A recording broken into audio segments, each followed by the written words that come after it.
Halo, perkenalkan nama saya Yeni Oktaviani. Saya akan membahas sebuah topik yang sangat penting dalam dunia profesional, yaitu etika bisnis dalam proses bisnis di perusahaan. Kenapa penting? Karena kita hidup di dunia bisnis yang kompetitif dan kompleks. Perusahaan tidak hanya dituntut untuk meraih laba, tetapi juga harus bisa bertanggung jawab terhadap karyawan, masyarakat, lingkungan, dan tentu saja hukum. Etika bisnis bukan sekedar formalitas atau teori, ia adalah pondasi moral yang memengaruhi cara perusahaan beroperasi dan mengambil keputusan setiap hari. Yuk, mari kita bahas. Apa sih etika bisnis itu? Yang pertama adalah etika bisnis adalah seperangkat nilai, prinsip, moral, dan standar perilaku yang dijadikan pedoman oleh perusahaan dalam menjalankan semua kegiatan bisnisnya. Tujuan utamanya adalah yang satu, pertama, membangun kepercayaan publik, yang kedua, menjaga reputasi perusahaan, lalu mencegah praktik bisnis yang merugikan. Nah, etika bisnis meliputi kejujuran. Pertama, kejujuran dalam iklan, komunikasi internal, dan laporan keuangan. Lalu yang kedua, integritas dalam perlakukan terhadap karyawan, rekan bisnis, dan konsumen. Yang ketiga, yaitu adalah keadilan dalam perlakuan terhadap karyawan, rekan bisnis, dan konsumen. Lalu yang keempat itu tanggung jawab sosial, memikirkan dampak terhadap lingkungan dan masyarakat. Lalu yang terakhir adalah kepatuhan hukum, menjunjung tinggi regulasi yang berlaku. Jadi yang ada di Indonesia ini contoh sederhananya, perusahaan yang tidak menyuap pejabat untuk mendapatkan proyek atau tidak memalsukan laporan keuangan sedang menerapkan etika bisnis seperti itu. Jadi tidak menyuap dan melaporkan keuangannya secara publik atau secara real terhadap publik seperti itu. Lalu yang kedua, etika dalam proses bisnis. Etika bisnis tidak berdiri sendiri, ia terintegrasi ke dalam proses bisnis perusahaan. Nah, di sini ada beberapa yang saya akan kasih. Yang pertama itu adalah produksi dan operasi. Yang pertama, etisnya menggunakan bahan baku ramah lingkungan dan tidak membahayakan konsumen. Lalu tidak etisnya yaitu mengeksploitasi tenaga kerja ke anak atau tidak menyediakan alat keselamatan kerja. Lalu di sini ada pemasaran dan iklan. Yang pertama, etis menyampaikan informasi produk dengan jujur. Tidak etisnya yaitu iklan yang menyesatkan, manipulatif, atau menarget anak-anak secara tidak bertanggung jawab.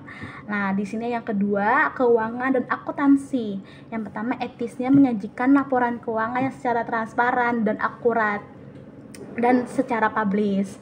Kalau tidak etisnya yaitu memanipulasi laporan untuk menarik investor. Jadi agar dia secara etisnya itu adalah secara transparan. Lalu di sini ada SDM dan perekrutan.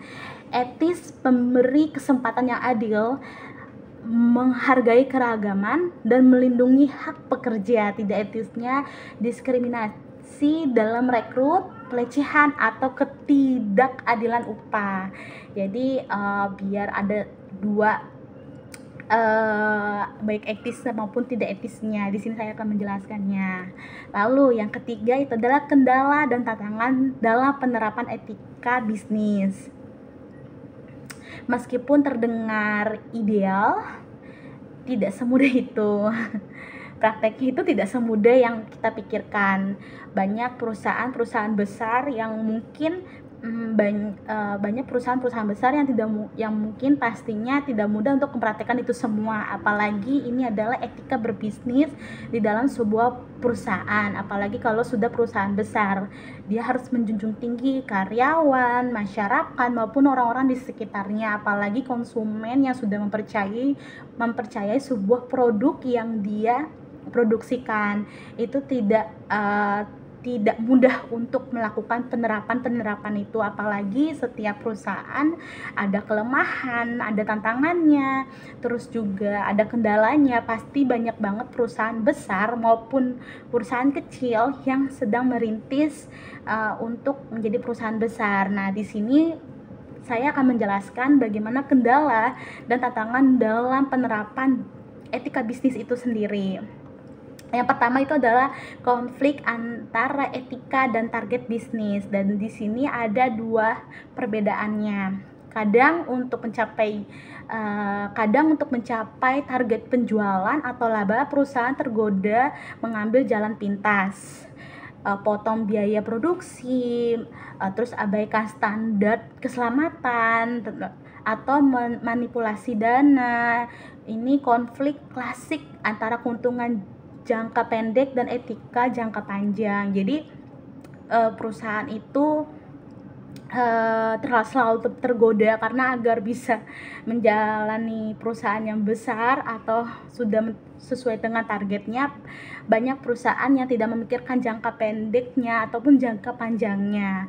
Lalu yang kedua adalah budaya perusahaan yang tidak mendukung. Kalau pemimpin tidak memberi contoh atau malah menoleransi praktik tidak etis, budaya etika tidak akan hidup. Misalnya, atasan membiarkan korupsi kecil atau tidak menindak pelecehan di kantor. Nah, seperti itu aja.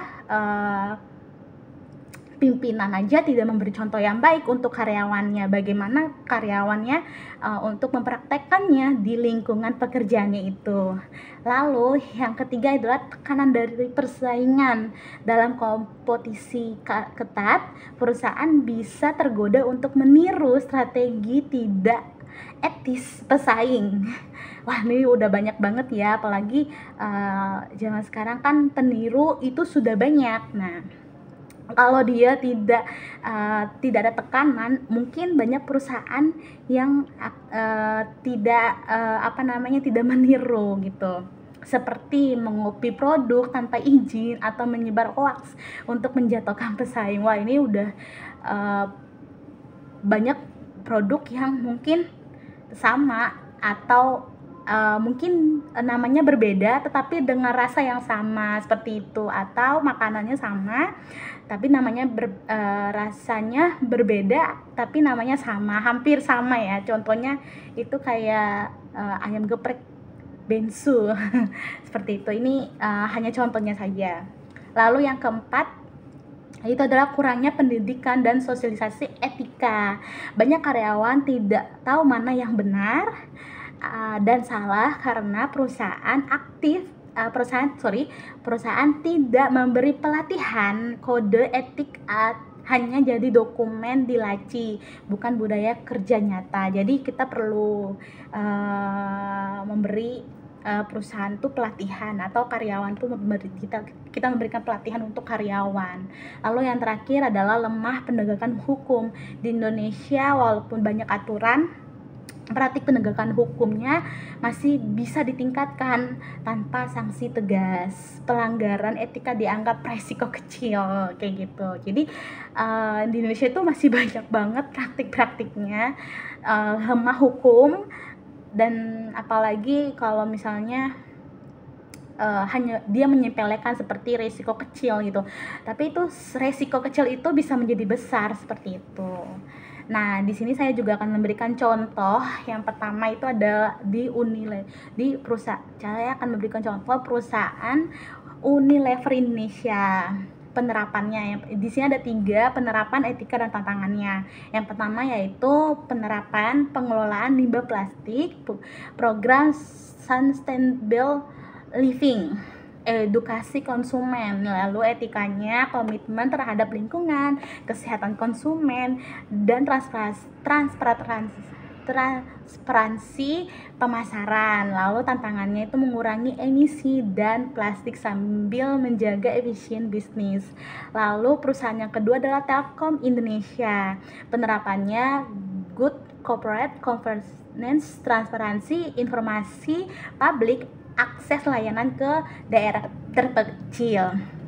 Etikanya mengedepankan penerapan digital dan anti korupsi.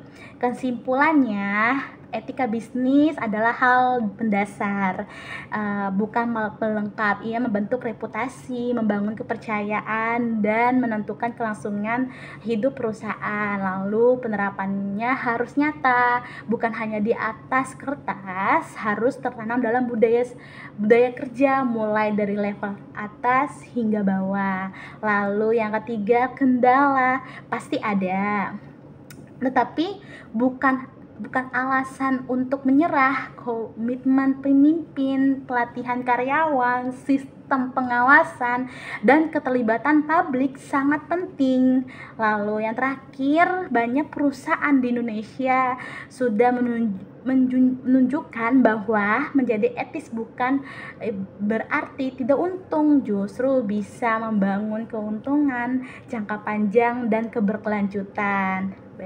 Baik, terima kasih.